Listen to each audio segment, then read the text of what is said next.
bienvenue à ce nouvel épisode de Manger les riches, saison 1 sur Elon Musk. On est 5e épisode? Déjà au 5e épisode, ouais. Colin, peux-tu croire? J'ai bizarre à y croire, réellement. Non, mais je me doutais que ça serait un gros chunk. Mais on espère qu'on arrive vers la fin, en fait. Si tout se passe bien, on est à l'avant-dernier épisode. On a un épisode double pour vous sur Twitter. Donc, ça sera en 2 parties parce que c'est une très longue saga. Et je vous dis, déjà, j'ai coupé beaucoup d'épisodes. J'ai coupé beaucoup de stock sur Twitter. Mais malgré tout, ça va rester un bon 2 heures sur Twitter. Donc, j'espère que vous êtes bien accrochés. Faites-vous un café, un thé, si vous buvez du thé comme moi. J'espère qu'on a au moins un 20 minutes sur Elon Musk qui arrive avec l'urinoir dans les bureaux de Twitter. C'était un urinoir ou c'était un lavabo? Je vais laisser le suspense okay. Pour tantôt. J'espère que ça, on en parle un bout. Mais oui, on en parle. OK, parfait. Et avant de commencer, on l'a pas fait. C'est cool qu'on allume à l'épisode 5. Oui. On l'a fait les 2 premiers. On a juste pas fait la dernière fois, je pense. En tout cas, on vous a pas dit, ouais, on parle peut-être pas de la même chose. On vous a pas dit, mais on a, si vous aimez le podcast, et je devine que oui, si vous êtes rendu au 5e épisode, que vous détestez pas ça, vous pouvez nous encourager sur Ko-fi. On a monté une page Ko-fi parce que le podcast a été entièrement autoproduit. On a tout fait ça à nos frais. Donc, si jamais vous avez le goût de nous encourager, que vous aimez ce que vous entendez et que vous aimeriez qu'on fasse d'autres saisons sur d'autres milliardaires, il y a un lien Ko-fi, donc kofi.com/manger les riches. Ça s'écrit ko-fi.com/manger les riches. Vous pouvez nous laisser un pourboire à votre guise. Sachez que c'est très apprécié et peut-être que si on ramasse assez, on pourra racheter un réseau social, nous aussi. On va racheter MySpace, peut-être. Et si vous n'avez pas d'argent, ce qui est bien correct, on comprend ça, on sympathise aussi, vous pouvez quand même soutenir le podcast en mettant 5 étoiles sur Apple Podcast et sur Spotify. Ça aide beaucoup dans le référencement des podcasts où ils sortent dans les listes ou des trucs comme ça. Fait que n'hésitez pas à le faire, ça nous aide énormément. Et peut-être même que ça fait chier Elon Musk. Donc, c'est un 2 pour 1. Alors, t'es prêt à ce qu'on commence sur Twitter, Colin? Je suis très prêt. Cool. Donc, je t'ai dit qu'on commence sur Twitter, mais c'est pas tout à fait vrai. En fait, avant de parler de Twitter, il y a quand même quelques autres entreprises que Elon Musk a lancées, mais je vais passer vite parce qu'elles sont moins intéressantes, puis on est déjà rendu à comme 5 heures de podcast, fait qu'on va se donner une chance. Donc, oui, j'aurais pu parler de The Boring Company, qui est une compagnie qui fait des tunnels pour voitures, la version la plus stupide et polluante d'un métro. Moi, je connaissais The Boring Company surtout pour le lance-flamme, mais pas tant. J'avais entendu parler de l'affaire du Hyperloop, ou je sais pas trop quoi. Hyperloop, ça, c'est une autre affaire aussi, qui se veut un système de train, mais sous vide dans des tubes, qui coûte extrêmement cher, puis ils n'ont pas réussi à en faire des longues durées. Puis ça me semble aussi, en tout cas, ça, je suis pas un ingénieur, là, j'imagine que quelqu'un de plus intelligent que moi pourrait y répondre, mais ça me semble aussi dangereux. Je suis comme s'il y a une faille, est-ce que le train va juste s'effondrer par terre, tu sais? Ouais, je comprends. Si le truc sous vide est plus hermétique. Ouais, exact. Mais tu sais, sur des centaines de kilomètres, on dirait, je me dis, c'est sûr que ça va arriver, mais ça, je m'y connais pas assez. Mais pour revenir à The Boring Company, donc, ils font les tunnels à Tesla. Il y en a un en ce moment qui a été ouvert à Las Vegas. Le tunnel de Vegas a coûté 49 millions US et il peut transporter au maximum 4400 personnes par jour. Ça, à titre de comparaison, le métro de Montréal transporte 1,1 million de personnes par jour.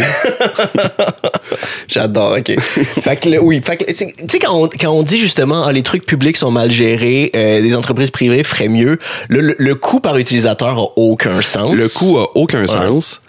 Puis en plus, tu sais, l'idée c'était ça va régler les bouchons de circulation parce que ça va être un tunnel qui passe en dessous des rues, tu sais. Sauf qu'ils se sont retrouvés avec, il y a maintenant des bouchons de circulation dans le tunnel. C'est sûr. Donc, en tout cas, je pourrais en parler pendant des heures. Là, je trouve ça complètement niaiseux. Je vais m'en tenir à dire que c'est un métro inefficace pour le monde qui ont peur des pauvres.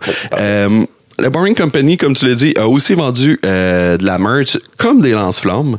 Et le jour où ils ont lancé les lance-flammes, ils en ont vendu 20 000. Comme quoi les fans de Musk ont plus d'argent que de sens. Oui. Mais ça me surprend. Il était combien à vendre? On sait-tu? J'ai pas le prix. C'était pas des vrais lance-flammes. Ceci étant dit, parce que légalement, il n'y avait pas le droit de vendre un vrai lance-flamme. Fait que c'était comme un jouet qui fait du feu. Ils ont joué avec les définitions, mais c'est pas un vrai lance-flamme. Mettons, à la guerre, tu pourrais pas partir avec ça. Là, oui, non, je comprends, mais c'est potentiellement dangereux quand même. Mais ça fait quand même une grosse dangereux. Oui, ça fait quand même une grosse flamme. Tu peux complètement mettre le feu dans ton garage si tu décides de jouer avec. Oui. Il y a aussi la compagnie Solar City, qui est une compagnie de panneaux solaires qui a racheté de ses cousins avec l'argent de Tesla, ou de Neuralink, sa compagnie d'implants neurologiques. Neuralink est connu pour 2 choses. Un, c'est qu'il arrête pas de faire des enfants à Siobhan Zilis, qui est l'ancienne directrice des opérations de Neuralink. Et apparemment que la compagnie euthanasie un nombre impressionnant de chimpanzés chaque année. J'ai entendu parler de ça aussi, oui. Mais je vais me concentrer sur Twitter parce que c'est peut-être une des acquisitions les plus médiatisées de tous les temps. Et je vais même me risquer à dire que l'acquisition de Twitter en 2022 a peut-être été un point tournant dans notre histoire contemporaine. Tu penses que oui? Je pense que oui. Ça se peut. Donc, à cause de la radicalisation qui est venue un peu avec. Oui, OK. Oui, complètement. Vu de même, ça se peut. Donc, je te ferai pas l'histoire complète de Twitter avant Musk, parce que de toute façon, c'est quand même une histoire qui est connue et c'est pas super important pour comprendre Musk. Le gros résumé, c'est que Twitter, c'est un réseau social de microblogging qui a été lancé en 2006 par Jack Dorsey et quelques acolytes. C'est devenu en quelques années le 3e réseau social derrière Facebook et Instagram, mais c'est devenu le réseau social pour les gens qui veulent suivre l'actualité puis les politiciens ou qui veulent avoir des discussions plus spécifiques. Par exemple, moi, j'étais un fan de lutte, le monde de lutte se tenait énormément sur Twitter parce qu'il y avait des discussions très, très précises. Pareil pour les jeux vidéo. Il y avait beaucoup de sous-groupes. Ouais, okay. Exact. Fait qu'en gros, Facebook, Instagram, c'est un peu pour suivre nos amis, notre famille. Twitter, c'était plus pour suivre la société en général. Ça serait mon résumé. Si quelqu'un écoute ce podcast et a jamais entendu parler de Twitter. Donc, l'acquisition de Twitter par Musk en 2022, ça a peut-être donné l'impression de sortir de nulle part, mais c'est pas complètement le cas. Tu le sais sûrement, mais Musk était depuis longtemps un utilisateur enthousiaste du réseau social, ce qui est pas tant étonnant pour quelqu'un qui aime l'attention et qui a pas tellement de filtres et qui aime le drame. Je dirais que c'était vraiment l'utilisateur parfait. Puis il y a une longue histoire avec la plateforme. Le premier épisode marquant de Twitter et Elon Musk, en juillet 2018. Je me rappelle vaguement d'avoir vu cette histoire-là passer dans les médias, mais puis pour moi, ça a vraiment été le point de départ où je me suis dit ah non, je pense que c'est pas le grand philanthrope de génie qu'on nous présentait. Peut-être que c'est juste un autre style milliardaire fou, tu sais. Je sais pas si tu vas parler de ce dont je pense, mais si oui, c'est quelque chose, j'adore ça. Est-ce que tu penses à l'histoire des plongeurs? Non, je pense pas à l'histoire des plongeurs. Ah, moi je pensais à l'histoire de si quelqu'un peut me prouver qu'avec 16 milliards, on peut réduire la faim dans le monde, je vais le faire demain. Puis on va en parler de ça, mais c'est arrivé un petit peu plus tard, mais on va en parler, oui. Donc, à l'été 2018, il y a une histoire qui a fait le tour du monde dont tu te rappelles peut-être. Il y avait une équipe de soccer d'ados qui étaient âgés entre 11 et 16 ans qui se sont retrouvés pris dans une grotte en Thaïlande pendant un peu plus de 2 semaines avant que les secours réussissent à les sauver. Évidemment, c'est un énorme casse-tête logistique pour plein de raisons. Dans le fond, ils ont voulu aller prendre le lunch dans la grotte, dans la cave, puis l'eau a monté et les gens ne savaient pas nager, puis ils ont été pris vraiment longtemps. Puis, gros casse-tête logistique parce que comment qu'on sort tout ce monde-là? L'armée a dû prêter main forte. Ça a demandé un total de 10 000 personnes. Pour sortir l'équipe. Pour sortir l'équipe de soccer de la grotte. Il y a même 2 membres de l'armée thaïlandaise qui sont morts en essayant de sauver les jeunes et leur assistant en cause. Donc, il y avait un adulte qui était avec eux, l'assistant en cause, mais ils ont réussi à sauver tout le monde. C'est quoi le rapport avec Musk là-dedans? J'y arrive. Musk, à l'été 2018, était dans une bonne passe de sa vie. SpaceX était enfin ses rails. Il y avait eu beaucoup de lancements à succès. La chaîne de montage de Tesla produisait 5000 Tesla 3 par jour. Il valait déjà plusieurs dizaines de millions. Il n'était pas encore de milliards, pardon. Il n'était pas l'homme le plus riche de la Terre, mais il était en route. Il s'en sortait bien. Il était même en route vers son objectif d'être l'homme le plus riche de la Terre. Mais le problème avec Elon Musk, tu l'auras peut-être compris à force d'en parler, c'est que quand ça va bien, pour lui, ça va mal. Il est pas capable de pas vivre dans un état de crise constant. Écoute, est-ce que ça vient de son enfance, un trouble de personnalité? Je sais pas, c'est toi qui étudies en psychologie. Mais une chose est sûre, c'est que dans les périodes calmes, il s'invente des crises et c'est une constante. Et cette fois-là, il en invente une bonne. je veux vraiment savoir, j'ai très hâte. Oui, je sens tes attentes, c'est cool. Fait que là, le 6 juillet 2018, il y a un utilisateur qui l'a interpellé sur Twitter puis qui a demandé s'il va aider les jeunes qui étaient pris dans le grotte en Thaïlande. Moi, ce qu'il a répondu, je pense que le gouvernement thaïlandais a la situation sous contrôle, mais ça va me faire plaisir d'aider si je peux faire quelque chose. Jusque-là, pour moi, c'est une réponse parfaite. Il offre son aide, mais sans se mêler de ce qu'il ne regarde pas, sans discréditer l'aide qui est déjà apportée. Si seulement ça avait pu rester de même, on n'en parlerait pas. Mais voilà, Elon Musk, dans sa tête, il est le personnage principal, puis il allait certainement pas laisser des autorités plus compétentes que lui régler le problème. Fait que ce qu'il a fait, c'est qu'il a demandé à des ingénieurs de SpaceX puis The Boring Company d'inventer un genre de mini sous-marin qui permettait de sauver l'équipe de soccer. Dans le fond, c'est un... Je te dis un qui serait construit dans les jours suivants, genre? Exact. C'est une affaire de... C'est ça, il faut que tu te grouilles, là? Ouais. Puis je te dis, un mini sous-marin, c'est vite fait, c'est vite dit, là. Si tu vas voir en ligne, il y a des photos, c'est pas mal une boîte avec de la propulsion. C'est quasiment un cercueil, là, mais tu sais, avec une propulsion qui va être téléguidée. Fait que l'idée, hey, les kids, on vous envoie des cercueils, puis c'est ça mon implication. Donnez-moi vos mesures, s'il vous plaît, puis je vais vous envoyer des cercueils qui fit à la perfection. C'est peut-être déjà un signe, hein? Mais voilà, fait que ça ressemble à ça. L'idée, c'était qu'il allait juste se coucher dans la boîte, puis quelqu'un allait les ramener un par un comme ça. Donc, c'est ça. Il a demandé à ses ingénieurs, ils ont emprunté une piscine dans une école pour tester leur patente. Puis là, Musk s'est mis à publier des photos de lui puis de son équipe en train de gosser leur sous-marin dans la piscine de l'école. 2 jours plus tard, le 8 juillet, il contacte le dirigeant de l'équipe de sauvetage pour savoir, là, ce que je suis en train de faire, ça va-tu servir à quelque chose?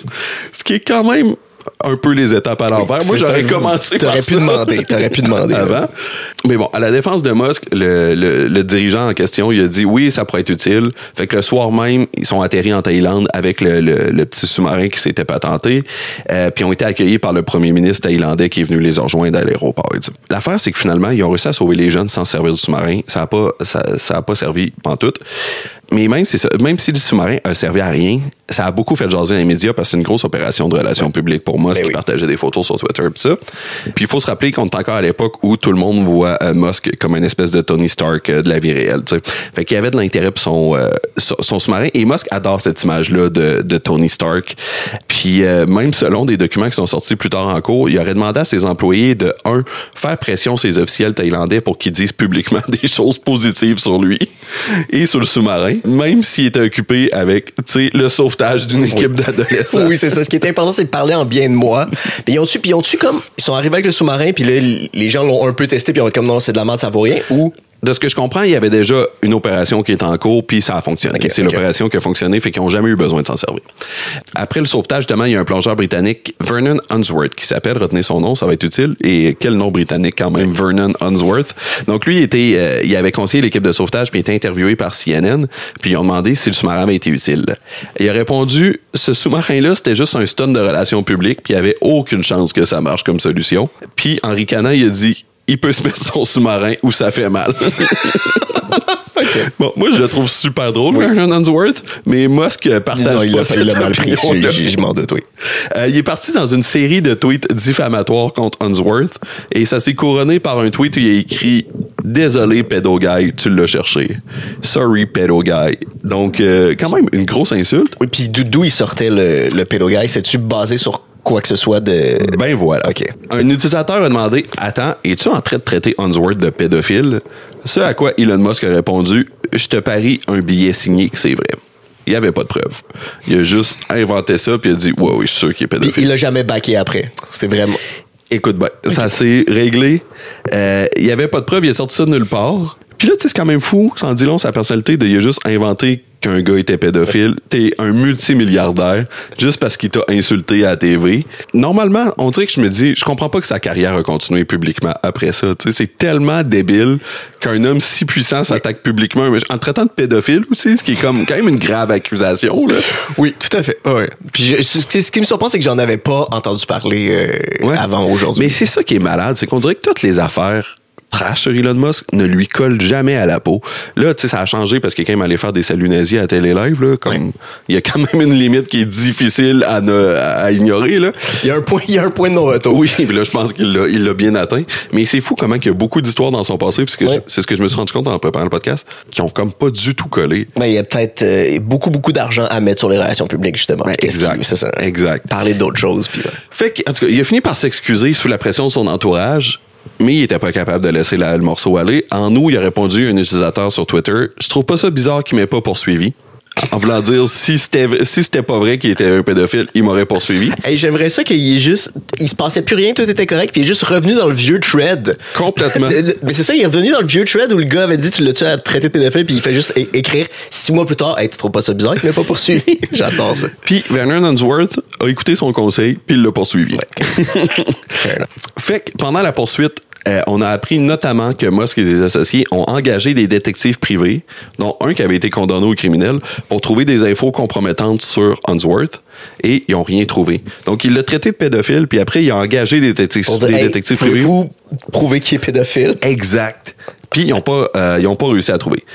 Mais bon, quand je te dis qu'on vit dans la pire ligne du temps, Unsworth a quand même perdu sa poursuite pour diffamation. Puis l'argument de la défense de Musk, c'était qu'il avait utilisé pédoguy comme une insulte aléatoire, que c'est une insulte super commune en Afrique du Sud et que ça voulait pas littéralement dire qu'il le traitait de pédophile. Puis c'est vrai que c'est une insulte super commune Absolument en Afrique pas. du Sud, okay. Puis après ça, je sais pas à quel point c'est un argument. Tu sais, c'est le même argument que quand le monde dit ben oui, mais là, on se traitait de tapette quand j'étais jeune. Mais ça voulait pas dire homosexuel, là, c'était pas ça. Comme, Ben oui, ça reste chargé, ben oui. Puis de toute façon, c'est pas non plus vrai que c'est une insulte aléatoire parce que un peu plus tôt, il avait envoyé un courriel à BuzzFeed. Moi, je sais pas pourquoi il écrit à BuzzFeed, mais il l'a fait. Où il disait qu'Unsworth avait marié une fillette de 12 ans. C'était complètement faux, c'est pas vrai. Il a envoyé ça en espérant que BuzzFeed le publierait, genre.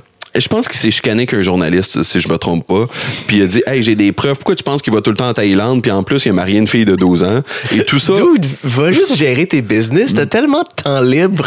Ça n'a aucun sens. Ben, c'est ça qui me fascine. C'est comme à quel point t'es pas assez occupé encore. Puis si, j'aime aussi que son seul critère pour traiter le gars de pédophile, c'est qu'il est en Thaïlande en ce moment. Il est en Thaïlande en train d'essayer de sauver les enfants. Puis comme, oui, si c'est un homme étranger en Thaïlande, clairement, il est pédophile. Fait que le fait qu'il avait déjà essayé de prouver à du monde qu'il était pédophile, pour moi, ça vient de faire l'argumentaire de c'était une insulte aléatoire puis il ne traitait pas vraiment de pédophile. Oui. Mais ça n'a pas été retenu par la cour. Ah, puis aussi un autre fun fact, l'avocat d'Unsworth, c'était Lynn Wood. Et c'est un avocat qui est viré complètement conspi puis qui a tenté de renverser le résultat des élections en 2020.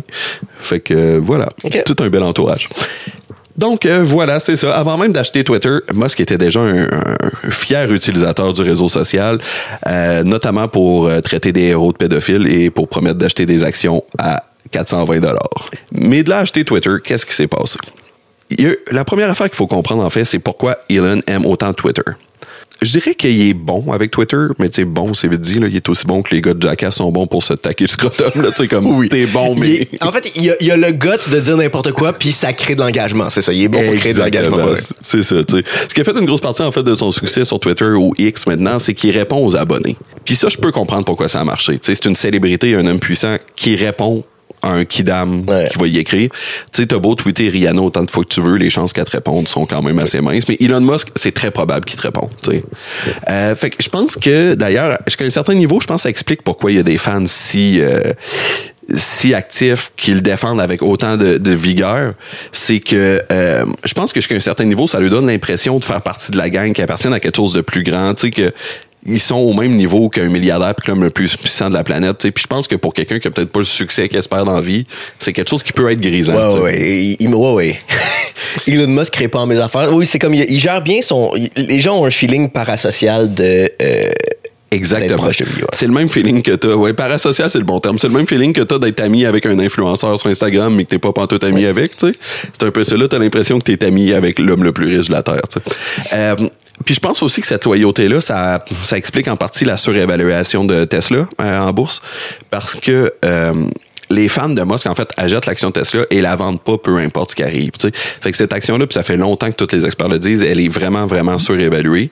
Puis il y a beaucoup de monde qui ont fait des shorts contre cette action-là, dont Bill Gates, là, c'est une des raisons pourquoi, j'en parlerai pas plus dans le podcast, mais lui et Bill Gates s'aiment vraiment pas. En fait, Musk déteste Bill Gates. Puis une des raisons, c'est parce que Bill Gates avait investi dans un short contre l'action de Tesla. Un short, là, si vous connaissez pas, je fais ça rapidement. C'est-tu mis sur l'échec de quelque chose? C'est ça, tu mis sur l'échec de la compagnie, en gros. Mais il y a toujours survécu à ça parce que les fans de Tesla sont des fans de Tesla avant d'être des investisseurs. T'sais. Puis ils sont des fans de Musk même avant d'être des fans de Tesla. Exact. Ouais. Fait qu'ils ne vendent pas l'action, peu parce importe. Qu'ils soutiennent à si les indicateurs sont mauvais. Là, elle a baissé, mais elle baisse quand même pas tant que ça pour une compagnie qui était aussi surévaluée avec un PDG aussi instable. Je pense que si la même chose se passait pour GM, peu importe, ou Ford, l'action aurait pris une bien plus grosse débarque que celle de Tesla. Fin de la parenthèse. Musk, c'est aussi quelqu'un qui tweete beaucoup. Quand il a acheté Twitter, il avait tweeté 19 000 fois en 13 ans, ce qui est une moyenne de 4 tweets par jour, tous les jours pendant 13 ans. Et de son propre aveu, il dit que 50% de ses tweets ont été faits sur le trône de porcelaine. Fait qu'une autre belle image à garder pour vous. Il y a plusieurs... Ceci dit, je pense que c'est probablement le ratio moyen ça, de tweets qui sont écrits sur la balle. Là, oui, c'est juste que d'habitude, on partage pas cette information-là, mais oui, en effet, je pense qu'il y a beaucoup d'Instagram qui se fait aux toilettes. Il y a plusieurs raisons qui ont motivé Musk à acheter Twitter. La première, c'est que selon son biographe, la transition de sa fille Viviane puis sa radicalisation vers la gauche, toujours selon Musk, là, parce que comme je te dis, on n'a pas c'est juste lui qui dit qu'elle est une communiste. Elle s'en réclame pas publiquement, en tout cas. Ça l'aurait mis en réaction à ce qu'il appelle le virus woke, le woke mind virus. Pour lui, quand Twitter ont banni Trump, il trouvait qu'ils sont allés trop loin pour satisfaire les woke. À ce moment-là, il était pas fan de Trump encore, là. Mais pour lui, Twitter favorisait les woke au détriment des voix conservatrices. Ce qui était partagé, en fait, par beaucoup de voix conservatrices, cette espèce d'idée qu'il y a une conspiration anti-droite sur les réseaux sociaux. By the way, c'est pas vrai pantoute. Il y a beaucoup d'études qui ont prouvé l'inverse. Les réseaux sociaux ont tendance à amplifier les voix conservatrices. Beaucoup plus déjà, que les voix déjà à l'époque, c'est pas une tendance récente. Ouais, ça s'est probablement accéléré, je dirais, si on faisait les mêmes études, j'ai l'impression qu'on verrait que ça s'est accéléré depuis que Musk a pris le contrôle et que Zuckerberg a viré de capot. Là. Oui, mais ça probablement parce que je pense que les algorithmes sont clairement marqués de pousser du bas. Là, je pense qu'ils s'en cachent même plus de toute façon. Là. Exact. Mais même avant, ça amplifiait davantage les voix conservatrices, sans aller dans les détails pour une foule de raisons. Notamment, il y a peut-être une relation à la vérité qui est un peu plus ténue. Du côté de l'alt-right et ça fait des informations spectaculaires faciles à partager. Ouais. Voilà. Fait qu'il pensait qu'il fallait sauver Twitter parce que le virus woke est anti-science et anti-humanité, puis aussi parce que, à son avis, ça rendait Twitter moins drôle et qu'il est moins raciste. Une autre des raisons, c'est qu'il s'ennuyait. Tu sais, quand je te dis qu'il a tout le temps besoin d'une crise dans sa vie, au début 2022, ses compagnies allaient bien. Avec la pandémie, il était bel et bien devenu l'homme le plus riche de la Terre. Tesla était évalué à 1 trillion. SpaceX à 100 milliards, plus 6 milliards et demi pour The Boring Company et Neuralink. Tu sais, quand tes entreprises qui valent 6 milliards et demi, c'est une note de bas de page, c'est que tes affaires vont bien. Puis, d'habitude, c'est ça. Quand ça va trop bien à son goût, il a tendance à inventer un deadline impossible, mais là, à la place, il a décidé d'acheter des actions de Twitter. Donc, à partir de janvier 2022, il s'est mis à acheter des actions discrètement au début. D'ailleurs, tellement discrètement que c'était illégal, parce qu'aux États-Unis, si tu achètes plus que 5% des parts d'une entreprise, tu as 10 jours à partir du moment où tu as atteint le seuil de 5% pour le déclarer au SEC, qui est l'équivalent de l'autorité des marchés financiers ici. Musk, avec sa haine des règles et encore plus sa haine du SEC, il a choisi d'ignorer ça complètement. Il n'a pas respecté le 10 jours pour annoncer qu'il était rendu un actionnaire de 5% et plus. Il a aussi été motivé par un sondage qu'il a fait sur son compte Twitter. En mars, il a écrit « La liberté d'expression est essentielle pour une démocratie fonctionnelle. Croyez-vous que Twitter adhère rigoureusement à ce principe? » 70% de ses abonnés ont répondu non. On s'entend que c'est pas un échantillon représentatif, mais 70% de ses abonnés ont répondu non. Puis il a ensuite demandé si une nouvelle plateforme devrait remplacer Twitter. Et Jack Dorsey, le cofondateur de Twitter, qui était plus le PDG à ce moment-là, mais qui est encore sur le CA, lui a répondu en privé oui. Donc, il s'est senti encouragé même par Dorsey. Qui a de l'air quand même d'un sacré numéro aussi, Jack Dorsey. Là, c'est un weirdo, mais oui. Je m'étendrai pas trop sur Dorsey là, parce que il y aura plus beaucoup d'importance dans le reste de notre histoire. Mais oui, Dorsey, comme tu dis, c'est un bon numéro. C'est une espèce de hippie, mais tu sais, un mélange de hippie, mais immensément riche. Puis il est tellement à gauche qu'il vire conspi à droite un peu, là, tu sais. C'est un peu, oui, c'est ça. Fait que c'est un peu l'espèce de courbe. T'en as déjà parlé d'ailleurs dans votre podcast, là, faisiez vos recherches jadis de ces gauchistes dans le wellness et dans le nouvel âge qui virent vraiment vite à droite. Exact. Mais c'est un peu ça, Jack Dorsey, en fait. Donc, les deux auraient facilement pu se croiser à Burning Man. Oui. C'est en fait, mon point, je serais prêt à parier tout ce que tu veux qu'ils sont déjà croisés à Burning Man, c'est sûr et certain. En fait, Dorsey, il voulait même plus tant que Twitter soit une compagnie. Il était rendu au point où il disait que ça devrait être un réseau social ouvert et libre. Puis, jusqu'à un certain degré, il rejoignait les Elon Musk et les autres broligarques qui défendaient la liberté d'expression, entre gros guillemets. Ouais. Fait que c'est ça. T'sais, au début de 2022, Musk achetait des parts, puis en même temps, chez Twitter, la direction est en train de changer. Dorsey a démissionné à la fin de novembre 2021 comme PDG, puis a été remplacé par Parag Agrawal. C'est un ingénieur de logiciel d'origine indienne. C'était le bras droit de Dorsey, mais il était plus focusé, je dirais, sur l'aspect technique. C'est vraiment un ingénieur. Puis contrairement à Dorsey, qui avait peut-être une vision un peu plus large réseau social, lui, c'était vraiment plus un gars de technique. Retenez son nom, Parag Agrawal, parce qu'il va revenir quand même à quelques moments dans l'histoire. Agrawal, en plus d'être apparemment un ingénieur vraiment intelligent, c'est un homme qui était apparemment gentil à défaut d'être charismatique. C'est la description qu'on en faisait. Okay. Et ça va finir par causer des problèmes avec Musk, ces traits de caractère-là. La gentillesse, tu veux dire? La gentillesse. Ça va clasher un peu avec le tempérament. Plus que le manque de charisme, en fait. Son problème, c'est surtout qu'il était gentil. Après 4 mois en poste, donc Agrawal venait d'arriver à la tête de Twitter, il n'a pas eu le choix de dealer avec Musk, qui a fini par annoncer publiquement qu'il était rendu à 9% des actions de Twitter à ce moment-là.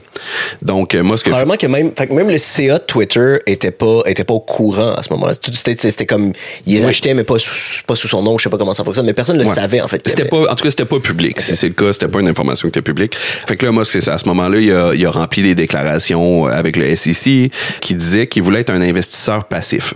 C'est-à-dire qu'il voulait pas s'impliquer directement dans la gestion de Twitter. Ce qui est une bonne blague en rétrospective. Right. Oui, c'est ça. Mais à ce moment-là, il disait qu'il serait passif. Puis quand je te dis plutôt qu'il avait pas respecté les délais du SEC pour déclarer qu'il avait atteint le 5%, il y a une explication possible. Il a fini par le faire avec 11 jours de retard. Donc, il y avait 10 jours pour le faire. Il l'a fait après 21 jours. Et le jour où il a fait l'annonce, l'action est passée de 39 $ à 50 $ l'action d'un coup. Il voulait en avoir plus parce que c'était plus avantageux pour lui. Exact. Ouais. Pendant le moment qu'il est passé de 5 à 9% où il devait déclarer, il a continué à en acheter. Il a acheté 4% de plus, mais beaucoup moins cher que s'il avait fait l'annonce. On estime qu'il a économisé 143 millions en faisant ça. C'est quand même fou, là, ouais. C'est ça qui est malade quand t'es riche, hein, quand même. Tu sais, c'est que les règles s'appliquent pas à toi. Parce que je veux dire, même si la SEC a donné une amende, puis je pense en effet qu'ils ont donné une amende. Qui est bien moins élevée que les profits que t'as fait. Ça sera jamais une amende de 143 millions. Fait que t'as tout avantage à te foutre complètement des règles. Ouais. Moi, tu peux bien détester les règles. Ça t'as aucune conséquence de toute façon. C'est ça, tu sais. Anyway, fait qu'à la fin, on va arrêter de se fâcher parce qu'on s'en sortira jamais. Mais à la fin du mois de mars, Agrawal a invité Musk à le rencontrer. Il voulait essayer de mieux comprendre les intentions d'Elon. Puis en même temps, il voulait y tendre une perche pour qu'il soit sur le CA. Vu qu'il était devenu l'actionnaire majoritaire à ce moment-là, il était déjà l'actionnaire qui avait le plus d'actions individuellement. Peut-être une erreur d'avoir voulu l'inviter parce que Musk s'est mis à douter d'Agrawal à partir de là. Puis pas parce qu'il le trouvait smart, qu'il le trouvait pas smart, au contraire, il l'a trouvé super sympathique. Et pour lui, ça, c'était un énorme défaut comme PDG. Okay. L'autre affaire qui dérangeait Musk aussi, c'est qu'Agrawal tweetait pas beaucoup. Dans sa tête, il se disait, il connaît pas son produit, je serais bien plus outillé que lui pour gérer Twitter parce que moi, je tweete constamment.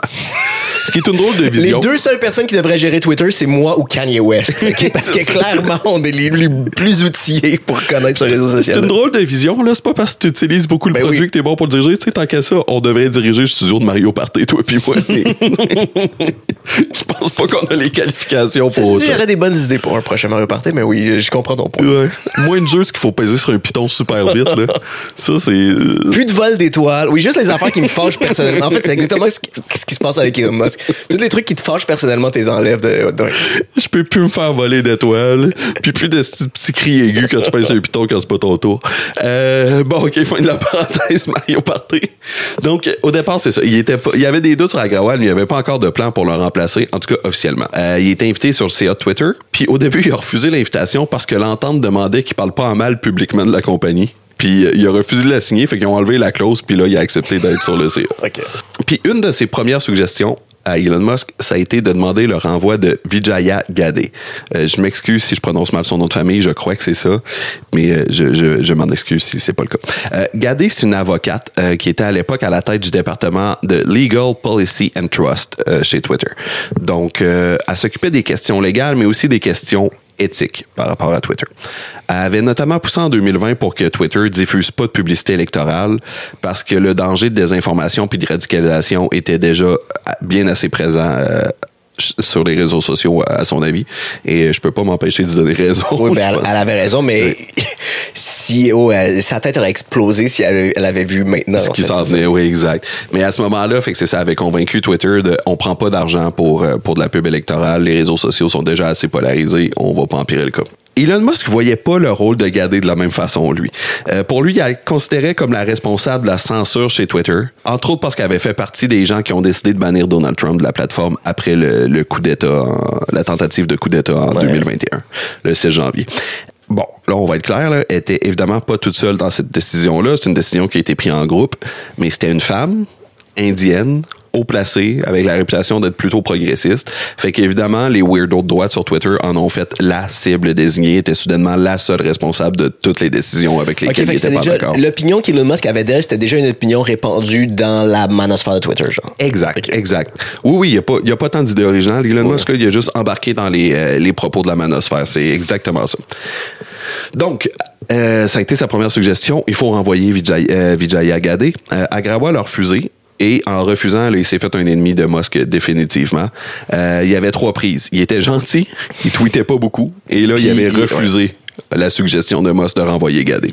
Puis t'as sûrement compris, je pense qu'il y a une constante depuis le début du podcast, c'est que s'il y a une chose dans laquelle Musk est pas très bon, c'est de déléguer, de laisser le contrôle aux autres. C'est sûr que ça allait pas durer longtemps, là, son implication comme simple membre du CA et actionnaire majoritaire. Et là, je dis simple, évidemment, avec des gros guillemets, là.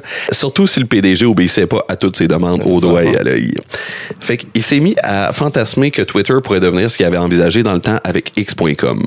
Un site qui allait allier réseau social et services bancaires. Parce que c'est une chose dont je rêve, c'est bien de me faire traiter de bêta soy coq par des fans de Star Wars pendant que j'essaye de virer mon loyer à mon proprio. Puis qu'ils peuvent voir combien j'ai dans mon compte en plus systématiquement. Oui. Il y a rien qui me fait plus. Ça va alléger les tensions, ben oui. Exact. En plus, évidemment, vu qu'on est en 2022, son plan impliquait le blockchain d'une façon quelconque, parce que je sais pas si tu te rappelles, mais avant les hypes, tout était un NFT ou du blockchain. Oui, exact. En fait, son plan de génie initial, c'était que si ça marchait plus comme membre du CA de Twitter, il allait créer un compétiteur à Twitter où le monde paierait des Dogecoin pour pouvoir tweeter. Et j'ai de la misère à imaginer pire cauchemar comme réseau social. T'as-tu fait ton versement de Dogecoin pour pouvoir tweeter? Mais il fallait... Mais oui, mais je sais pas, un réseau social où d'emblée, il faut que tu payes pour l'utiliser, je sais même pas si ça marcherait. Eux, justement, les réseaux sociaux marchent parce que... ben oui. C'est ça, il faut pas que l'utilisateur paye pas, il paye avec son attention, genre, mais je pense qu'il se serait planté. Oui, l'utilisateur, c'est la marchandise, c'est pas le revenu, exact. T'sais. Le monde veut déjà plus faire de statut Facebook. S'imagine si en plus, il fallait que tu achètes des bitcoins pour pouvoir faire des statuts. Comme... Mais c'est une idée qu'il a transférée quand il a acheté Twitter avec l'affaire de faut que tu payes pour avoir ton blue check. Exact, exact. On va y arriver à ça. Puis c'est ça. Il y a une dernière affaire qui irritait beaucoup Musk par rapport à Twitter. Je l'ai dit 1 million de fois, Musk carbure à l'urgence, surtout celle imposée à ses employés. Et il adore les deadlines inutiles, mais qu'il impose. Donc, Twitter, à l'époque, c'était l'autre extrême au niveau de la culture d'entreprise. Il y avait pas beaucoup de nouveautés qui sortaient sur la plateforme parce que leur culture, c'était on prend notre temps, on prend le temps de tout sous-peser, on itère, on réitère. Et tout le monde était un peu libre de travailler sur le projet qui l'intéressait. Fait que si t'avais une idée pour améliorer Twitter, tu pouvais travailler là-dessus un peu sur ton propre temps et la présenter. Là, les gens faisaient « Ah, est-ce que ça pourrait être intéressant? Est-ce que ça pourrait améliorer le produit? » Fait qu'une culture quand même relaxe, aux antipodes de ce à quoi Musk est habitué. Relax et responsable, en fait, parce qu'ils savaient, de ce que je comprends avec l'avocate aussi, c'est qu'ils sont conscients de à quel point ils ont un gros pouvoir. Ben oui, et, c'est ça. Exact. Fait qu'ils veulent pas faire n'importe quoi. Je te dis pas que c'était parfait, là, tu sais, je peux comprendre du point de vue d'un gestionnaire, t'es comme je paye beaucoup d'ingénieurs et il y en a qui peuvent travailler des années sur quelque chose qui va jamais rien servir, tu sais. Je peux comprendre que t'es pas fan de ça, mais oui, je pense que c'est une entreprise qui était plus responsable avant que Musk arrive, ça c'est certain. Puis il y avait aussi beaucoup des avantages qu'on associe là, aux entreprises de tech. Donc des cafés, des repas vegan fournis, ouais. T'avais le droit de prendre des journées de santé mentale sans avoir besoin de justifier au-delà de ça. Évidemment, tout ça dégoûtait Musk, qui était habitué de texter une idée complètement saugrenue à 3h du matin puis que tout le monde rentre au bureau pour l'exécuter immédiatement. Fait que ça a fini par péter le 9 avril 2022. Je sais pas pourquoi, mais ce jour-là, il a réalisé que plusieurs utilisateurs populaires comme Taylor Swift avaient décidé de quitter Twitter. Puis Swift, d'ailleurs, avait quitté parce que elle se faisait constamment attaquer puis harceler ses réseaux sociaux. Et je te laisse deviner à quel point Musk a aidé la situation. Fait qu'il a décidé de tweeter « Is Twitter dying? » Il était l'actionnaire majoritaire puis un membre du CA. Là, les dirigeants de Twitter ont capoté.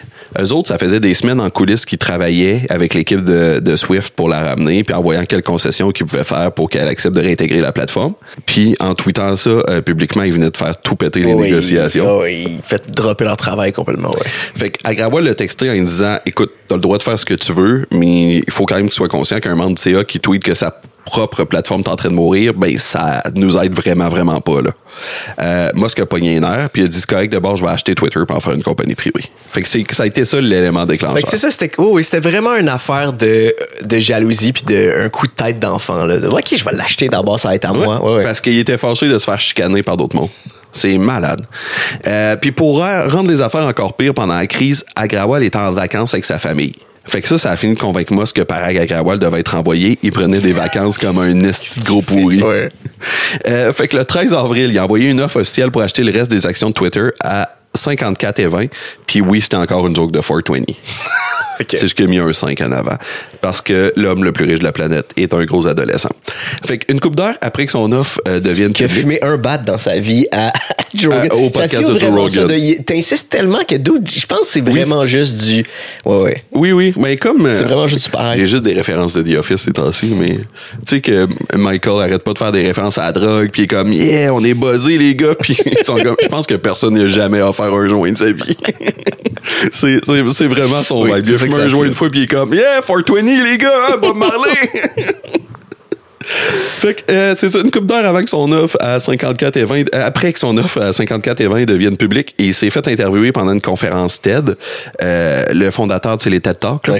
Le fondateur de TED, Chris Anderson, il a demandé « Elon, il y a quelques heures, vous avez fait une offre pour acheter Twitter. Pourquoi? » La réponse d'Elon Musk, « Je sais pas.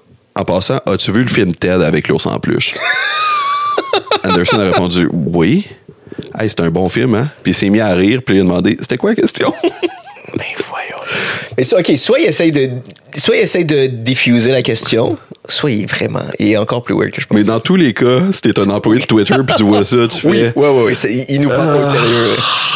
Les prochains mois vont être longs. Fait qu'au début, le CEO de Twitter, d'ailleurs, voulait rien savoir de l'offre. Sauf que le problème, c'est que pendant qu'il étudiait l'offre, le marché a pris une drop. La bulle de la pandémie, tu sais, là, on est rendu au printemps 2022, commence à éclater. Fait que soudainement, l'offre de 54 et 20 était plus attirante parce que l'action était rendue vraiment en dessous de ça. En fait, au moment où l'offre a été approuvée, le 25 avril 2002, l'action était un peu en dessous de 49 $. C'était aussi 38% de plus que le prix de l'action quand Musk a annoncé qu'il était devenu un actionnaire majeur. Fait qu'il y avait comme plus le choix d'accepter son offre, en fait, parce que leur travail en tant que CA, c'est d'offrir le meilleur rendement aux actionnaires. Ouais. Et là, t'as quelqu'un qui offre 5 piastres de plus par action. 5 piastres et 20 là, de plus par action. Fait que c'est trop une bonne offre pour qu'il ait le droit de la refuser. Puis dans ce contexte-là, en fait, ce que Musk offrait, c'est d'acheter l'entièreté des actions pour devenir propriétaire? Exact. Okay. Oui, c'est ça. T'as pas besoin de juste de la majorité ou quelque chose comme ça? Non, il achetait toutes les actions et il en faisait une compagnie privée. Puis c'est ce qui est arrivé, en fait. C'est une compagnie privée aujourd'hui, donc elle est plus cotée en bourse et que c'est plus coté en bourse. Puis tu peux pas savoir, tu sais, avant les infos, les revenus, les dépenses, ça, c'est public. Là, c'est caché. Parce que ça lui appartient. Fait que quand on dit que Twitter a perdu tant de milliards, des trucs comme ça, c'est vraiment... c'est des estimations généralement.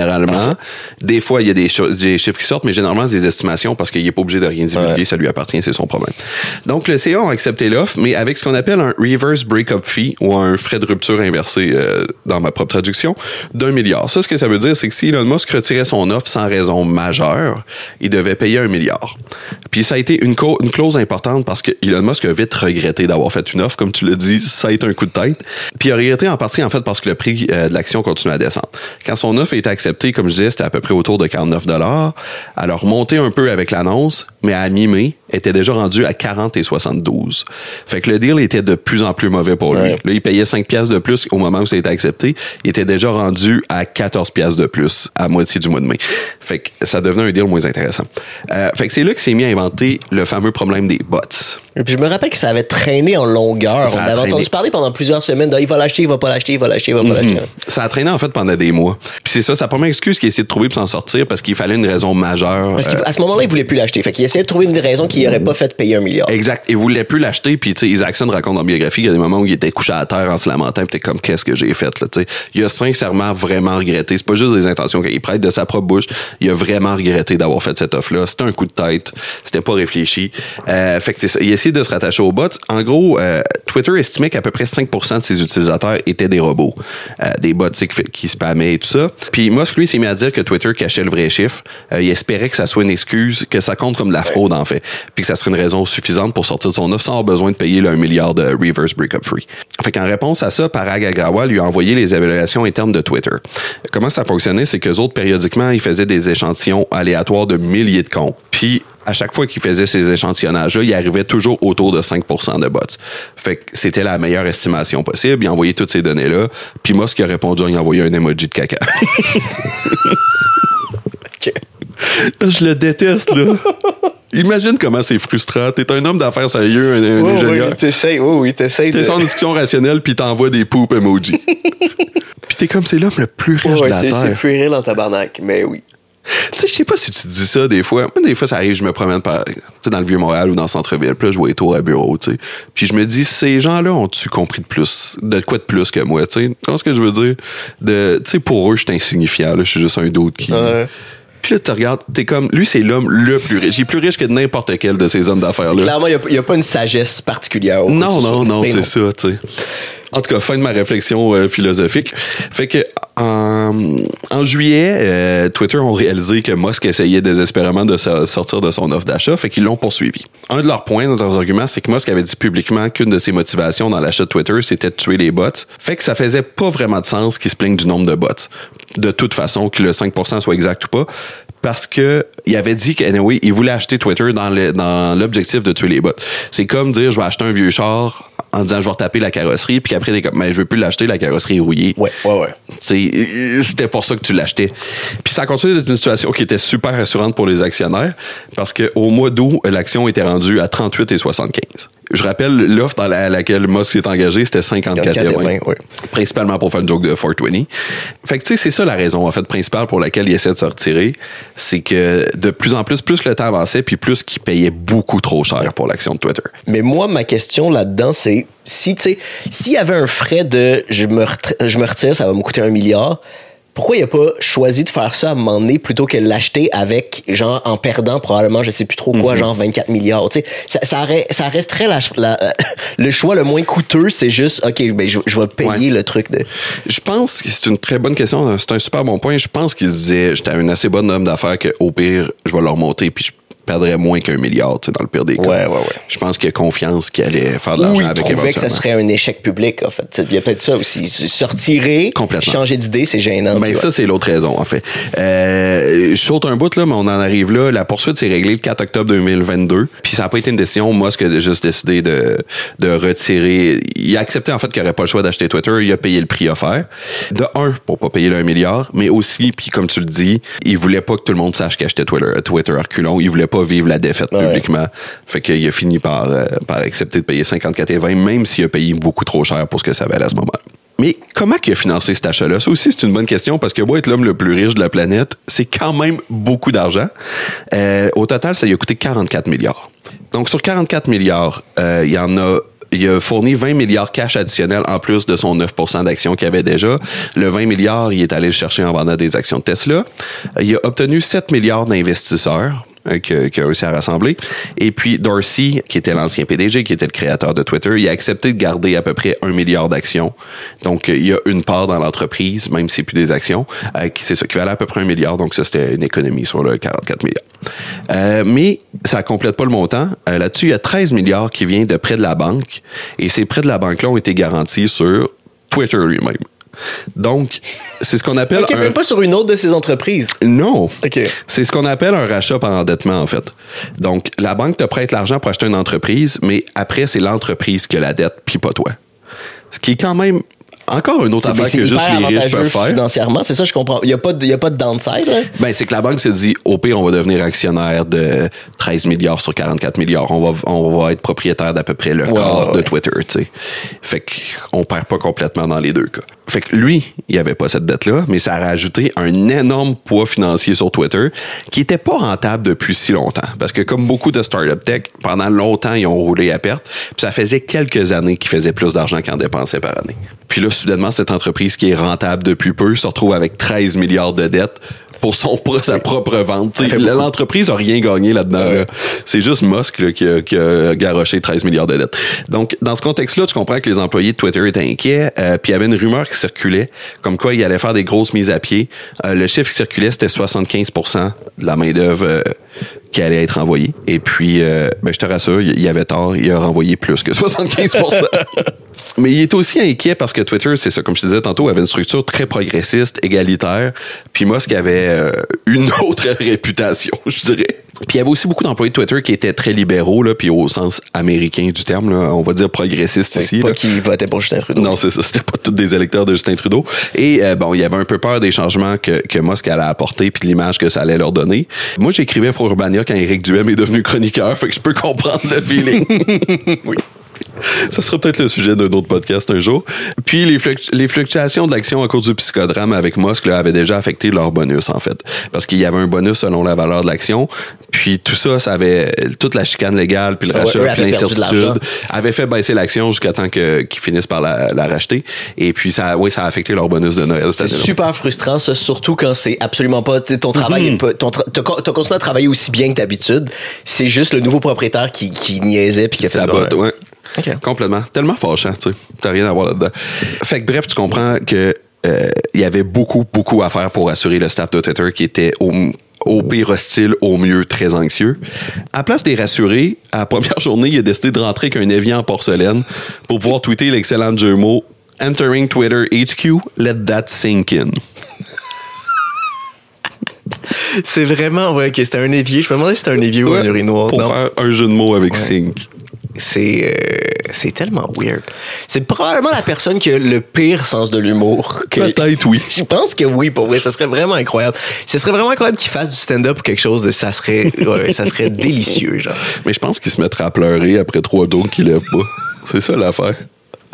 Mais j'aimerais ça. Ouais, mais je paierais cher. Moi aussi, je paierais cher. C'est le genre d'affaire qui serait tellement weird que ça serait potentiellement très bon, mais en tout cas. Ouais, je comprends. Fait que c'est ça. Il est rentré avec son évier, ce qui n'a pas du tout rassuré personne. Et la première chose qu'il a fait, une fois que l'achat a été confirmé, ça a été de renvoyer une foule de cadres, dont Parag Agrawal et Vijaya Gadde, et il les a fait escorter par la sécurité. Mais eux, ils devaient s'en douter à ce point-ci. Oui, Agrawal savait complètement. Il savait qu'à la minute que Musk achetait qu'il partirait. Mais de là à le faire sortir publiquement par la sécurité quand t'es comme clairement, il va pas voler le téléphone. C'est juste pour les humilier. Là. C'est juste pour l'humilier. Il va partir avec des brocheuses. Là, le gars est milliardaire. Là. Je pense pas qu'il va voler les ordi. Là, anyway. Dans son livre, Zoe Schaeffer, c'est une de mes 2 sources principales là, dont je parlais au tout début, qui a écrit Extremely Hardcore, un livre sur la prise de Twitter par Musk. Elle raconte qu'elle a parlé avec Yao Yue, une ingénieure haut placée au moment de la vente de Twitter. Puis en passant, tu sais, c'est pas une source qui était hostile dans le sens... Yao Yue, à la base, était pas opposée d'emblée à la vente de Twitter. Elle trouvait que l'entreprise était pas assez mobile, en fait, était pas assez flexible sous l'Ancien Régime. Puis sans être, était pas une méga fan de Musk non plus, mais elle se disait, je pense pas que ça va... ça peut peut-être pousser Twitter à être un petit peu plus audacieux. Proactif. Puis, proactif, exact. Puis de toute façon, elle avait une philosophie de « ça me dépasse, j'ai aucun contrôle là-dessus, je vais vivre avec ». Fait que c'était pas quelqu'un qui était en partant hostile à Musk. Fait que dans les premiers jours, elle a rencontré Musk pour lui expliquer comment Twitter fonctionnait parce qu'elle était une des ingénieures les plus haut placées. C'était quand même assez technique apparemment comme meeting, mais il a interrompu dans ses explications pour lui dire « Écoute, t'as pas besoin de m'expliquer la technologie, là, je programmais des logiciels dans les années 90. » Ce qui est quand même wild. C'est pas exactement la même chose. Ouais. Je faisais ça quand t'étais encore à l'école primaire. Oui, tu veux dire sur cet autre programme qui a complètement un autre langage. Je programmais des jeux sur MS-DOS. Là, c'est pas vraiment la même chose que Twitter, mais OK. Puis là, après le meeting, elle a dit à son boss, je pense qu'Elon est un gestionnaire de produits, pas un ingénieur, comme lui dit. Et son boss, il a dit jamais ça devant Elon, il va être vraiment fâché. Son boss qui était qui à ce moment-là? Qui était un ingénieur plus haut placé qu'elle, qui était pas le gars indien qui vient de perdre sa job? Non, c'est ça, qui était comme un directeur d'une équipe là, d'ingénieurs quelconque. Mais elle, en fait, elle le voyait pas comme une insulte non plus. Elle dit, c'est juste qu'il est plus intéressé par les coûts des produits et les avenues de développement, pas vraiment par l'aspect technique. Ce qui est bien correct d'ailleurs. Tu sais, dans le sens que ta job comme PDG, c'est pas nécessairement d'être capable de programmer. Tu sais, c'est de comprendre où le produit s'en va, c'est dans la bonne direction. Mais t'es comme, tu peux pas lui dire ça, il va le prendre vraiment personnel. Mais oui, voilà, fait que c'est ça. J'aime ça parce que ça rajoute tellement... Il aime ça se présenter comme un ingénieur, pas un inventeur, mais c'est pas ça qu'il est. Il est un homme d'affaires, il est un homme de marketing, tu sais. Il reste que... il a beau avoir un bon sens du marketing, il était pas à son meilleur avec Twitter parce que ses prises de position pro-liberté d'expression, puis encore une fois, faut entendre les guillemets, je pense pas que de déplatformer d'un réseau social privé un ancien président qui essaie de faire un coup d'État, c'est une atteinte à la liberté d'expression, là. Mais c'est ça, ces prises de position pro-liberté d'expression ont tout de suite fait peur aux annonceurs. Puis, pour Twitter, les annonceurs, c'était super important. Quand il a acheté Twitter, 90% des revenus venaient des annonceurs. Le reste, c'était certaines compagnies qui payaient pour avoir accès aux données de Twitter et tout ça. Mais, tu sais, 90% de leurs revenus, c'était la pub. Exact. Puis Twitter a toujours eu une base d'utilisateurs qui était était plus petite que les autres gros réseaux sociaux comme Facebook et Instagram. Mais eux autres, ils tiraient leur épingle du jeu en étant plus sévères sur la modération de contenu. Ce qui plaisait aux annonceurs, parce que les annonceurs aiment ça, être sûr que leur pub ne se retrouvera pas à côté d'un statut raciste de ton nom. Oui. Tu sais. Fait qu'eux étaient beaucoup plus sévères, puis c'était marqué aussi en mettant de l'avant leur clientèle qui était plus premium, si tu veux. L'argument, c'était oui, on a peut-être moins de monde, mais on a les gens qui suivent. On a des politiciens, des avocats, des journalistes. Oui, on a des gens de carrière, puis c'est pas faux non plus. Là. Exact. C'est des gens qui s'intéressent à l'actualité, qui sont probablement plus éduqués, qui ont peut-être plus de revenus disponibles pour acheter vos produits. Fait que c'était des démographiques plus payants peut-être que l'ensemble de la population qui est sur Facebook. Mais là, soudainement, Musk arrive, il attire avec lui une gang de fans fous furieux qui flirtent avec l'alt-right, puis il promet de replatformer Trump puis une foule d'autres agitateurs de droite qui avaient été bannis. Fait que les annonceurs peur, ils s'en vont, ont paniqué. Le 27 octobre, il a envoyé une lettre aux annonceurs, en fait, pour leur assurer en leur disant qu'elle allait donner une plus grande place à la liberté d'expression, oui, mais en conservant la réputation sécuritaire pour les annonceurs de Twitter. Ça les a pas tellement convaincus parce que le lendemain, GM, qui dépensait environ 1,7 million par mois, ils ont mis sur pause toutes leurs dépenses sur Twitter. General Mills, Audi, Pfizer, puis plein d'autres grosses compagnies comme ça ont aussi massivement réduit leurs dépenses. Musk a même demandé à ses employés à un moment donné d'interdire aux utilisateurs de Twitter d'encourager le boycott par les annonceurs de Twitter. Certains de ses employés... C'est un de ses premiers moves. Le gars pro-liberté d'expression, c'est un de ses premiers moves, c'est ils ont plus le droit de dire telle affaire. Exact. Tu sais, du monde qui est parti d'un mouvement boycott Twitter qui essaie de convaincre les annonceurs de retirer leur pub de Twitter, puis il a demandé que ces utilisateurs-là soient bannis puis que le mot-clic soit banni. Donc, un de ses premiers moves de défenseur de la liberté d'expression, c'était de réduire la liberté d'expression, ce qui est quand même une belle ironie. Sa réponse à ça, Musk dit « Twitter, c'est une bonne chose, c'est moralement bon que ça existe, donc ces gens-là font quelque chose d'immoral et c'est correct qu'ils soient bannis. » Une vision très manichéenne du monde aussi. Oui, puis qui nuit pas, qui contredit pas de toute façon l'attaque de... Ça reste une limite à la liberté d'expression. Même si tu trouves que c'est immoral, t'enlèves quand même la liberté d'expression du monde, mais ouais. Puis moi, je suis pas... Tu sais, ma position à moi là-dessus, c'est que c'est correct qu'il y ait des certaines limites à la liberté d'expression sur les réseaux sociaux. Tu sais, je pense que tout ne devrait pas être dit. Je pense que limiter le discours haineux, tu sais, c'est vraiment correct. Mais je suis pas un absolutiste de la liberté d'expression. Mais elle l'honnêteté intellectuelle d'avouer que toi non plus, tu sais. Puis pour continuer de rassurer les annonceurs, pendant la fin de semaine, c'est-à-dire le 31 octobre, je te rappelle, il leur a écrit le 27 octobre pour dire non, ça va être un endroit sécuritaire, tout ça. Le 31 octobre, il a tweeté sur l'affaire de Paul Pelosi. Paul Pelosi, je sais pas si tu te souviens de cette histoire-là, c'est le mari de Nancy Pelosi. Qui s'est fait attaquer chez eux, genre? Ouais, qui était Nancy Pelosi, c'est la porte-parole des démocrates à la Chambre des représentants. Le 28 octobre, il y a quelqu'un qui s'est introduit chez les Pelosi et il a battu Paul, qui est un homme âgé, avec un marteau, il a cassé le crâne. Tu sais, bon, je suis pas fan de Nancy Pelosi, là, mais je suis quand même encore moins fan des gens qui s'introduisent chez des personnes âgées pour les battre à coups de marteau. Puis Elon Musk a partagé une théorie du complot qui disait que l'intrus en question, ça aurait été un prostitué mâle que Paul Pelosi aurait engagé puis que ça aurait dégénéré. C'était complètement faux, d'ailleurs, là. Le coupable, il s'appelait David de Pape, je sais pas comment ça se prononce, il a été arrêté sur place, puis il a avoué à la police qu'il voulait s'en prendre à Nancy Pelosi.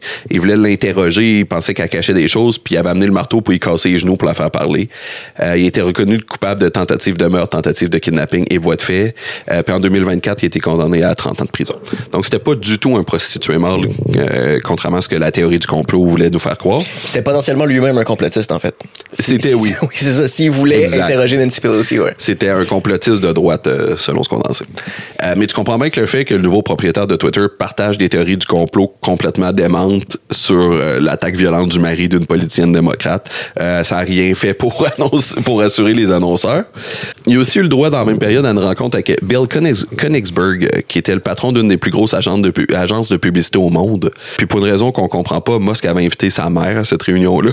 Sa mère à lui? Oui, sa propre mère, qui était là pour une raison complètement incompréhensible. Donc Koenigsberg, il est en rencontre avec Musk, puis il dit, le plus gros enjeu pour mes clients, c'est de savoir si tu comptes réinstaurer le compte de Twitter, le compte de Trump. C'est ça qui préoccupe le plus en ce moment. En réponse, Musk a sorti son téléphone, il a composé le tweet. Si j'avais une pièce à chaque fois que quelqu'un me demande si Trump va revenir sur la plateforme, Twitter imprimerait de l'argent. Puis il a demandé à JP Maheu, qui était le vice-président des ventes à ce moment-là, si il pensait qu'il devait envoyer son tweet. Maheu, en tant que personne saine d'esprit, a fait quoi? Non. Je pense pas, non.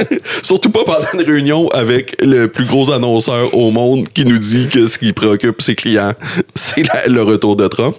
Donc, Musk a décidé de tweeter son message, oui, évidemment. Et le lendemain, la sécurité est débarquée dans le bureau de JP Maher pour le sortir. Il était renvoyé. Parce qu'il avait dit de pas tweeter son message. Okay. Ouais. Le genre de personnalité de petit dictateur, là, c'est malade. Fait que ça faisait une semaine que Musk était là. Il venait de rajouter 13 milliards de dettes et de faire fondre les revenus de Twitter en une semaine. Génie. Fait que qu'est-ce que ça veut dire? Ça veut dire que Musk, soudainement, devait réduire les dépenses et vite, parce que les revenus étaient diminués et il venait de coller une immense dette à son entreprise. Mais ça, c'était-tu déjà même prévu, en fait, justement, les mises à pied? Dès qu'il l'a acheté, il y avait des rumeurs de mise à pied. Ouais. Fait qu'il pensait, c'est pas juste parce qu'il s'était planté qu'il a décidé de mettre le monde dehors. Il prévoyait déjà réduire énormément la grosseur d'entreprise. Puis à sa défense, je pense qu'il avait pas complètement tort. Jusqu'à un certain degré, je pense qu'au-dessus de 75% était complètement ridicule.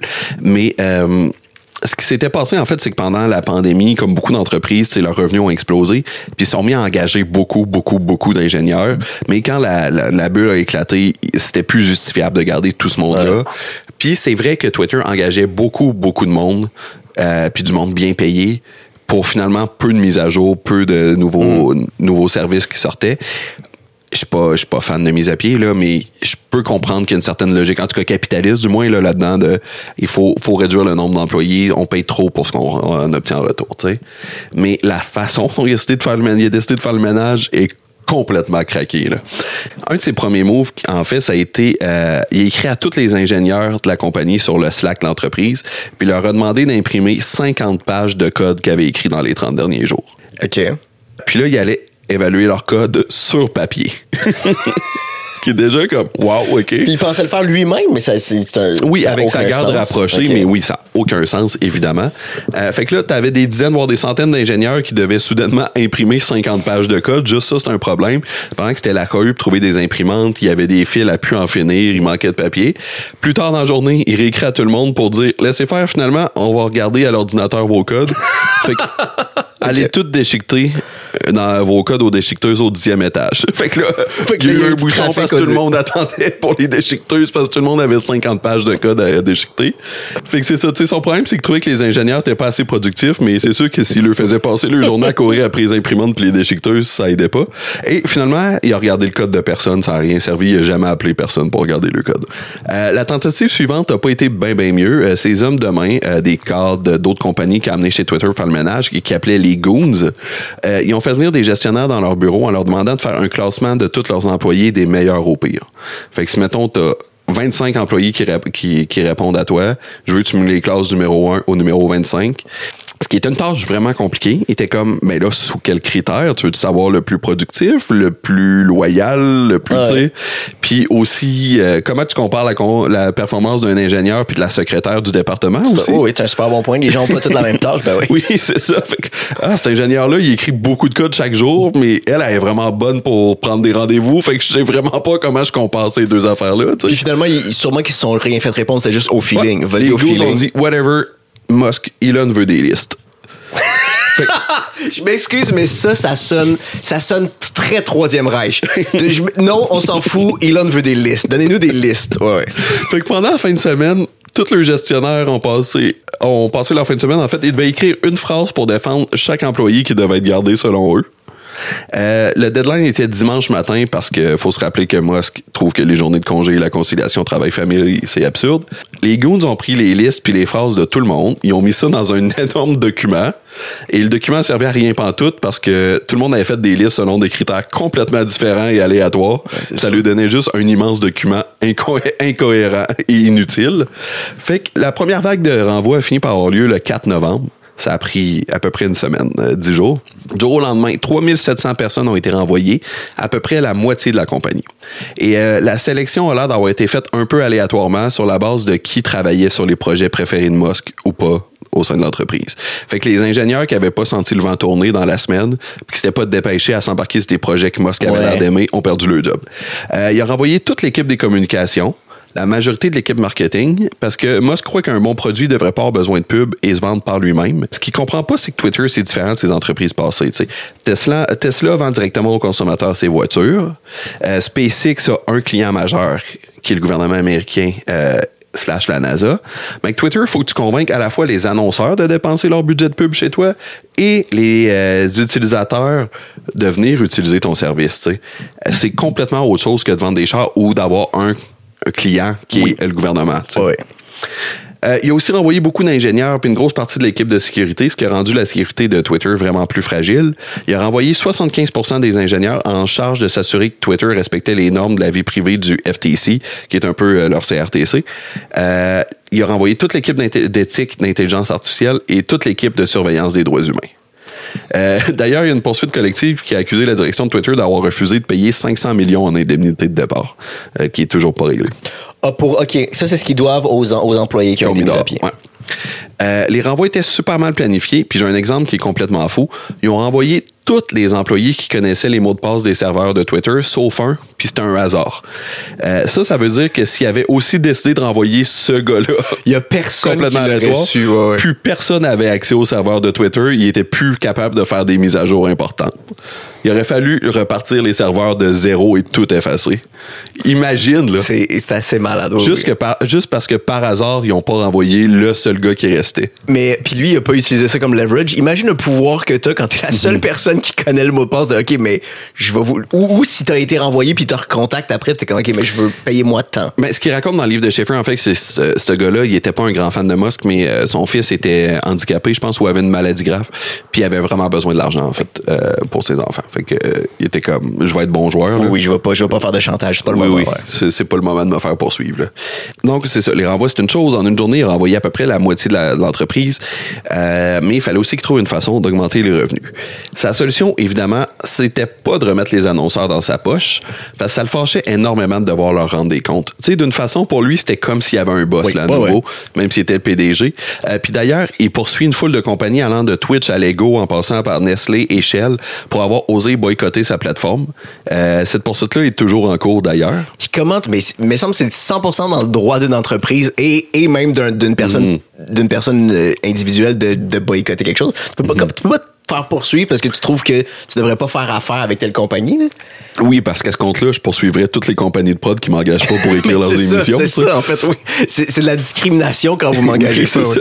Colin, il poursuit Comédia. Si t'animes pas de gala cet été, what the fuck? Non, sa solution, en fait, ça a été Twitter Blue. Il a décidé de faire payer un abonnement aux utilisateurs qui voulaient le fameux crochet à côté de leur nom. Il y avait deux problèmes avec ça. D'une part, c'est que la majorité des utilisateurs de Twitter tweetent très peu. La grosse majorité allait jamais payer pour une version premium de Twitter parce qu'il y allait une fois par semaine, une fois par mois. Au contraire, en fait, ça risquait de les désengager encore plus parce que tu vas sur le service, c'est comme bon, en plus, il faut payer. Oui, je comprends pas. Je comprends pas comment tu peux penser que ça va marcher un réseau social payant, mais ouais. Ouais. Mais l'autre problème, ben, c'est le problème le plus évident pour quiconque connaît un humoriste. Tout le monde a averti Musk que la première affaire que le monde allait faire s'il permettait d'acheter des vérifications, c'est acheter un crochet, changer leur nom pour le nom d'une compagnie ou une célébrité, puis tweeter des insanités. Oui, ben ça, mais il y a aussi que le blue checkmark veut plus rien dire si n'importe qui y a accès. Avant, c'était comme une espèce de statut. Mais là, si n'importe qui paye y a accès, ça veut plus rien dire. Ouais, mais là, le danger, c'est que la première journée ou les premières journées où tu as le blue check... Il y a eu plein de fraudes, il y a eu plein exact. Fait que le lendemain de l'entrée en vigueur de Twitter Blue, on a eu droit à, puis là, je t'en dis en vrac, un faux compte de Nintendo qui a tweeté Mario en train de faire un fuck you, un faux compte de LeBron James qui a déclaré qu'il voulait se faire échanger, un faux George W. Bush qui a tweeté « Je m'ennuie de tuer des Irakiens ».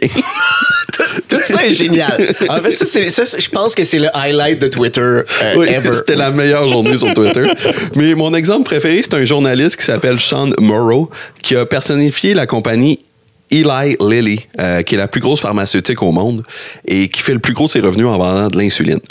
Il a copié leur compte, il a payé pour avoir un crochet, puis il a tweeté « Nous sommes excités d'annoncer aujourd'hui que l'insuline sera dorénavant gratuite. » Ça a pris 6 heures à Twitter avant de retirer le tweet qui est devenu évidemment viral. Et la vraie compagnie Eli Lilly a été obligée de tweeter que l'insuline n'allait pas être gratuite. Leur action a perdu 4,37% en bourse cette journée-là. Et en réponse, ils ont suspendu toutes leurs dépenses publicitaires sur Twitter. Fait que ça a tellement été un fuckfest, en fait, que le service a été en ligne 2 jours avant d'être suspendu. Puis je veux juste clarifier là, que tout le monde avait averti Musk. Oui, tout le monde l'avait vu venir. Tout le monde l'avait vu venir, oui. À l'interne, il y avait un de ses employés sur lequel on va revenir, Yoel Roth, qui était un des plus hauts placés qui restait d'ancien Twitter, qui y avait dit, mais Musk a fait un peu comme moi qui assemble un meuble Ikea sans checker les instructions, qui était comme, c'est correct, je suis capable. Je suis un homme, je suis capable de monter ça tout seul. Ouais. Musk, lui, avait une solution. Il disait, en utilisant la carte de crédit utilisée pour payer l'abonnement à Twitter Blue, on va pouvoir identifier les scammers et les bannir. On va bannir leur carte de crédit, puis ça va assez vite régler le problème. Mais ce qui marche pas avec ça, c'est que sur iPhone, les paiements passent obligatoirement par le App Store. Fait qu'il fallait que Apple accepte de donner les infos bancaires de leurs clients à Twitter, ce qui allait absolument jamais arriver. Musk s'est même booké une rencontre personnelle avec Tim Cook pour essayer de le convaincre / l'intimider. Puis Tim Cook a fait, non, on va jamais te donner les infos bancaires de nos clients. Là. On va tellement se mettre dans le trou s'il y a une fuite pour aucune raison. T'sais. Fait que Twitter Blue a fini par être réinstauré, mais ça n'a jamais été une grosse réussite. C'était supposé créer une nouvelle source de revenus qui allait rendre Twitter moins dépendant des annonceurs. Finalement, ça a créé énormément de confusion, écorché encore plus d'annonceurs, fragiliser la relation avec Apple. Puis en échange, ils ont gagné quoi? Dans les 2 premiers jours, moins de 61 000 personnes se sont abonnées pour un total de même pas 500 000 Oui. Puis, si c'était comme c'était passé, le fiasco a poussé Yoel Roth, dont je viens de te parler, qui était à la tête du Trust and Safety, à démissionner en novembre 2022. Roth, c'était le cadre le plus haut placé qui restait de l'ancien Twitter. C'était aussi un homme gay et démocrate. Et vu qu'il était impliqué dans les décisions sur la lutte à la désinformation sur Twitter, il est devenu une cible de l'alt-right. C'est un homme gay, démocrate, et pour eux, un chantre de la censure. Fait qu'évidemment, il était une cible parfaite. C'est un supporter d'Hillary Clinton, il est anti-Trump, mais étonnamment, il s'entendait quand même bien avec Musk, en tout cas dans les premiers temps. Et puis l'analyse qu'il a donnée à Isaacson, en fait, il dit il y a 2 Elon Musk. Un qui peut être drôle et inspirant, mais un autre plus sombre qui est autoritaire et colérique. Et c'est celui-là avec qui j'étais pas capable de dealer. Et en fait, tu sais, je sais pas si tu te rappelles qu'on parlait de Grimes, c'est un peu... Oui, c'est ça. C'était Grimes qui disait qu'il voyait le switch dans ses yeux. Le Demon Mode, ben, c'est ça. Il l'a vu lui aussi, ce Demon Mode-là, puis c'est lui que j'étais pas capable d'endurer, en fait. Donc, au début, il a remis sa démission, puis la démission était amicale. Musk l'a même appelé pour essayer de le convaincre personnellement de revenir. Mais Roth a dit, je peux pas, je refuse, là, pour plein de raisons. Fait que Musk a dit, c'est correct, je comprends. Bonne chance ensuite de tes projets. Et ça a été la fin pour un bout. Mais ça pouvait pas rester de même. Et j'ai envie de nous laisser sur un petit suspense pour notre dernier épisode. Je pense qu'on va se laisser là-dessus et je vais vous raconter la suite de l'aventure de Yoel Roth. Et vous allez voir, ça a dégénéré quand même violemment. Mais si j'ai tout droit à ma théorie. Est-ce que finalement il l'a jeté au chien, genre un peu après, il a comme soit il l'a doxé ou quelque chose comme ça, mais il a laissé genre ses minions attaquer le dude. Je répondrai pas, mais Colin a vu mon sourire fendu jusqu'aux oreilles quand il s'est mis à dire ça. Donc on se laisse là-dessus. Merci d'avoir été là et revenez-nous pour le prochain et ultime épisode de Manger les riches saison 1. Merci d'avoir écouté l'épisode de Manger les riches. C'est un épisode qui est commandité par Lux Éditeur. Oui, donc Lux Éditeur, une maison d'édition que vous connaissez peut-être, qui publie des essais à caractère progressiste. Alors, je vous encourage à aller lire leurs livres et je vous recommande particulièrement La Société de provocation de Dalia Namian, qui est un excellent complément, je pense, à Manger les riches. Aujourd'hui, on enregistre chez vous, fait que je vais pouvoir le prendre d'ailleurs. Oui. Tu vas pouvoir me le prêter. Et si vous voulez nous soutenir, j'aime mieux dire soutenir que supporter parce que sinon c'est un anglicisme, je pense. Puis ça sonne vraiment lourd, nous supporter. Si vous voulez nous soutenir, vous pouvez nous donner de l'argent sur quoi, Pierre? Ko-fi, ça s'appelle Ko-fi, donc ko-fi.com/manger les riches. Et vous pouvez nous laisser un pourboire à votre guise, c'est très apprécié. On aimerait nous aussi devenir aussi riches qu'Elon Musk, donc on compte sur vous. Ça va prendre beaucoup de pourboires. Sinon, gratuitement, vous pouvez aussi, si vous appréciez le podcast, vous pouvez donner 5 étoiles sur Apple Podcasts et sur Spotify. Pour vrai, ça aide beaucoup dans le recensement, dans le référencement des podcasts. Fait que merci de le faire. Vous pouvez même vous abonner sur YouTube Music si vous faites partie des 3 personnes, dont moi, qui se servent de YouTube Music. Donc, merci de nous avoir écoutés. Encore une fois, merci à Lux Éditeur.